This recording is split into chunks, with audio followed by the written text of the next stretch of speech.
പെർത്തിൽ ഇന്ത്യക്ക് ചരിത്ര ജയം. ഓസ്ട്രേലിയയെ ഒന്നാം ടെസ്റ്റിൽ 295 റൺസിന് തകർത്താണ് ഇന്ത്യ വിജയിച്ചത്. 533 റൺസ് പിന്തുടർന്ന ഓസീസ് 237 റൺസിന് ഓൾ ഔട്ടായ ജസ്പ്രീത് ബുംറയും മുഹമ്മദ് സിറാജും 3 വിക്കറ്റ് വീതം വീഴ്ത്തി.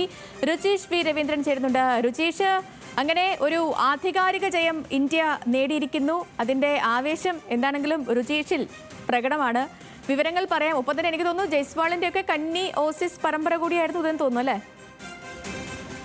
തീർച്ചയായും സേതുലക്ഷ്മി, ഇത് വലിയ ആവേശത്തോടെ തന്നെയാണ് ഈ വിജയം ഒരുപക്ഷെ ഇന്ത്യൻ ക്രിക്കറ്റ് പ്രേമികൾ കാണുന്നത്. കാരണം പെർത്ത് എന്നത് എല്ലാ കാലത്തും പേസ് ബൗളിങ്ങിന് വളരെ പ്രാധാന്യം നൽകുന്ന ഒരു പിച്ചാണ്.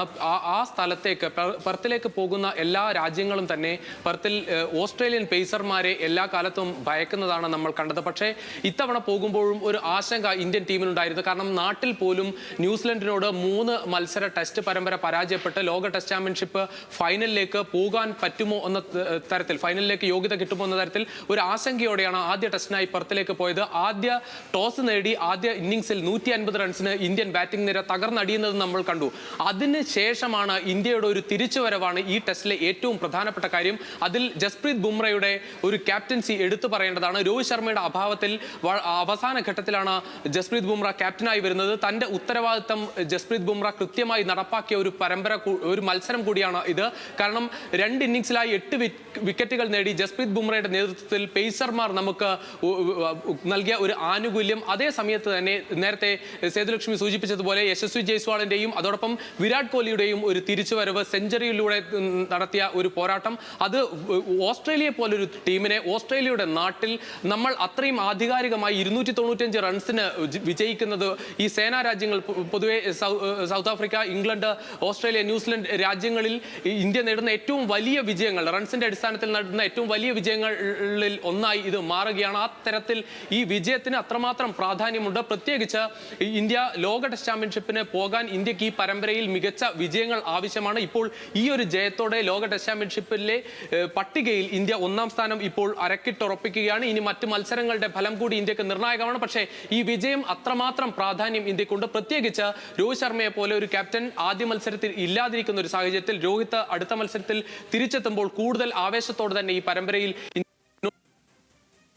ആദ്യ ജയത്തോടെ 1-0 ഇന്ത്യ ബോർഡർ ഗാവസ്കർ ട്രോഫി പരമ്പരയിൽ മുന്നിലെത്തി. എന്തായാലും ഈ മത്സരത്തിൽ ആദ്യ ഇന്നിംഗ്സിൽ ഇന്ത്യ 150-ന് ഓൾ ഔട്ട് ആവുന്നു. തൊട്ടു പിന്നാലെ ഓസ്ട്രേലിയക്കെതിരെ ജസ്പ്രീത് ബുംറയുടെ നേതൃത്വത്തിൽ പേസർമാരുടെ ഒരു ആക്രമണമാണ് കണ്ടത്. ഓസ്ട്രേലിയയെ വളരെ ചെറിയ സ്കോറിന് തന്നെ ഇന്ത്യ ഒതുക്കുന്നതാണ്. പിന്നീട് 2ാം ഇന്നിംഗ്സിൽ വെറും 104 റൺസിന് ഒതുക്കുന്നു. അതോടൊപ്പം 46 റൺസിന്റെ ഒരു ലീഡ്, ഇന്ത്യ 150 റൺസിന് ഓൾ ഔട്ട് ആയിട്ട് പോലും 46 റൺസിന്റെ ഒരു ലീഡ് നമുക്ക് ഉണ്ടാക്കാൻ സാധിച്ചു എന്നത് വലിയ ആത്മവിശ്വാസമാണ് ഇന്ത്യക്ക് നൽകിയത്. പക്ഷേ അപ്പോഴും ഒരു 3ാം ഇന്നിംഗ്സിലേക്ക് വരുമ്പോൾ ഇന്ത്യ വലിയൊരു സ്കോർ നേടും എന്ന് ആരും കരുതിയിരുന്നില്ല. അവിടെയാണ് യശസ്വി ജയ്സ്വാളിന്റെ ഇന്നിംഗ്സ് എടുത്തു പറയേണ്ടത്. പ്രത്യേകിച്ച് ഒരു വ്യക്തിപരമായ പോരാട്ടങ്ങളിലേക്കൊക്കെ പോയത് ഈ മത്സരത്തിന്റെ സവിശേഷതയായി പറയാമായിരുന്നു. കാരണം യശസ്വി ജയ്സ്വാൾ ആ തരത്തിൽ ഓസീസ് ബോളർമാർക്ക് നേരെ നടത്തുന്ന ഒരു ആറ്റിറ്റ്യൂഡ് അദ്ദേഹം കാണിച്ചത് ഒരു 22 വയസ്സുകാരിൽ നിന്ന് നമ്മൾ പ്രതീക്ഷിക്കാത്തതാണ്. ഓസീസ് ബോളർമാരെ തീർച്ചയായും ഒരു ഭരിക്കുന്ന തരത്തിലുള്ള ഒരു ബാറ്റിംഗ് പ്രകടനം യശസ്വി ജയ്സ്വാളിന്റെ ഭാഗത്തു നിന്നുണ്ടായി. അങ്ങനെ ഇന്ത്യക്ക് വലിയൊരു ലീഡിലേക്ക് ഇന്ത്യ പോകുന്ന ഘട്ടത്തിലാണ് വിരാട് കോഹ്ലി ക്രീസിലേക്ക് വരുന്നത്. പിന്നീട് കാണുന്നത് വിരാട് കോഹ്ലിയുടെ സെഞ്ചുറി ഇല്ലാത്തത്, അല്ലെങ്കിൽ അദ്ദേഹം ഫോം ഔട്ടിലേക്ക് പോകുന്നത് വലിയ വിമർശനത്തോടെ കണ്ട ഒരു സമയത്താണ് കോഹ്ലിയിൽ നിന്ന് ഒരു 143 പന്തിൽ ഒരു സെഞ്ചുറി പ്രകടനം ഇന്ത്യ കാണുന്നത്. ഒരു ഏകദിന ശൈലിയിൽ വിരാട് കോഹ്ലി ബാറ്റിംഗ് ചെയ്യുന്നു. അങ്ങനെ 487 റൺസ് എത്തിയപ്പോൾ ഇന്ത്യ ഡിക്ലെയർ ചെയ്യുകയായിരുന്നു. പിന്നീട് നമുക്കറിയാം 4ാം ഇന്നിംഗ്സിലേക്ക് വരുമ്പോൾ സ്വാഭാവികമായും പിടിച്ചു നിൽക്കും തന്നെയായിരുന്നു കരുതിയത്. പക്ഷേ ഇന്നലെ തന്നെ തുടക്കത്തിൽ 12 റൺസിനിടെ 3 വിക്കറ്റ് വീഴ്ത്തി മുഹമ്മദ് സിറാജും ജസ്പ്രീത് ബുംറയും നൽകിയ ഒരു മികച്ച തുടക്കം, അത് ഇന്ത്യക്ക് വലിയ ഗുണമായി. ഇന്ന് അതിന്റെ ഒരു പൂർത്തീകരണം എന്നത് മാത്രമായിരുന്നു. ശരി രുചീഷ്.